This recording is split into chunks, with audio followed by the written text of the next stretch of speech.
Yes, Indonesia bakal jadi produsen mobil masa depan kelas internasional. Ditulis oleh Nia Alif. Keputusan Jokowi untuk melarang ekspor nikel ke Eropa berbuah manis. Banyak investor masuk dan menggelontorkan uang triliunan rupiah untuk bekerja sama mengelola nikel mentah. Hasilnya, Indonesia bisa mengelola nikel menjadi produk baterai yang memiliki nilai jual tinggi. Apa hubungan baterai dan mobil masa depan buatan Indonesia? Siwet.com.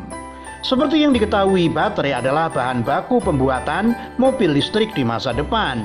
Baterai bisa menjadi pengganti bahan bakar minyak bumi yang tak bisa diperbarui dan tak ramah lingkungan. Kalau hari ini dunia dihadapkan pada tantangan era digital dan teknologi informasi, di era mendatang tantangan dunia adalah menciptakan formula energi baru. Energi yang diolah dari alam seperti sel surya, angin, lautan dan sebagainya memiliki keterbatasan karena bergantung pada musim, cuaca dan sebagainya. Beda halnya dengan baterai yang bisa menyimpan energi dan mengkonversinya sewaktu-waktu jika digunakan. Untuk itu, seluruh negara di dunia sedang mempersiapkan energi alternatif ini. Berbicara soal kesiapan Indonesia, keputusan Jokowi untuk mengolah nikel dalam negeri sangat tepat sekali. Hal ini juga disambut oleh Menteri Erick Thohir dengan melakukan holding BUMN, termasuk Pertamina untuk membuat mobil listrik. Berita persiapan Indonesia sendiri seperti dilansir kumparan.com. Baterai kendaraan listrik siap untuk diproduksi di Indonesia. Sudah ada beberapa komitmen investasi yang diterima Kementerian Perindustrian. Direktur Industri Maritim, Alat Transportasi dan Alat Pertahanan atau IMATAP, Kemenperin, Putu Juli Ardika, mengatakan Indonesia memiliki ketersediaan sumber daya alam sebagai bahan baku pengembangan baterai kendaraan listrik.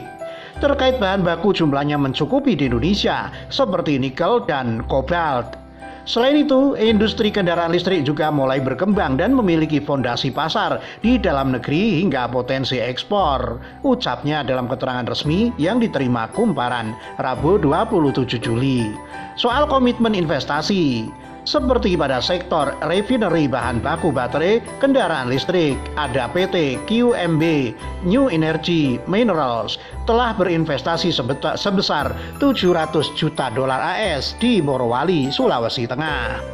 Lalu PT Halmahera Persada Legend berkomitmen guyur 14,8 triliun rupiah di Halmahera, Maluku Utara. Terkait dengan produksi baterai sel lithium ion, ada investasi sebesar 207,5 miliar rupiah yang digelontorkan PT International Chemical Industry.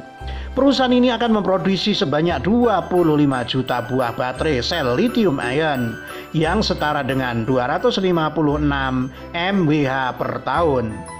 PT International Chemical Industry akan mulai masuk tahap praproduksi komersial pada akhir tahun 2020 dan mulai masuk tahap produksi komersial di tahun 2021, kata Putu. Tim juga dibentuk buat mendorong dan mengakselerasi keterlibatan industri dalam negeri agar bisa mengembangkan baterai kendaraan listrik, terdiri dari BUMN di sektor tambang dan energi seperti MainID, PT Antam, PT PLN, dan PT Pertamina. MainID dan PT Antam akan fokus ke raw material dan refinery, sementara itu PT PLN dan PT Pertamina nanti fokus pada sektor hilirnya, jelas Putu. Saat ini, Kemenperin terus menjalani koordinasi dengan sejumlah pemangku kepentingan, salah satunya dengan Kementerian Lingkungan Hidup dan Kehutanan atau KLHK terkait pengembangan baterai kendaraan listrik. Salah satu isu utama yang jadi perhatian juga terkait daur ulang baterai lithium ion bekas menjadi bahan baku dalam memproduksi baterai baru.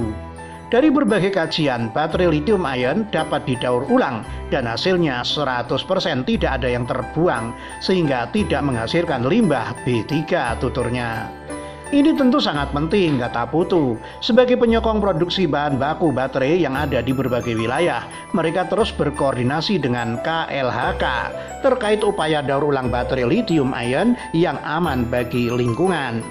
Akhirnya ini akan menjadi berita bagus untuk negeri ini di tengah krisis dan pandemi corona.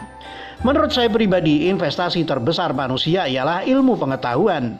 Percuma saja memiliki sumber daya alam melimpah kalau tak bisa mengolah sendiri.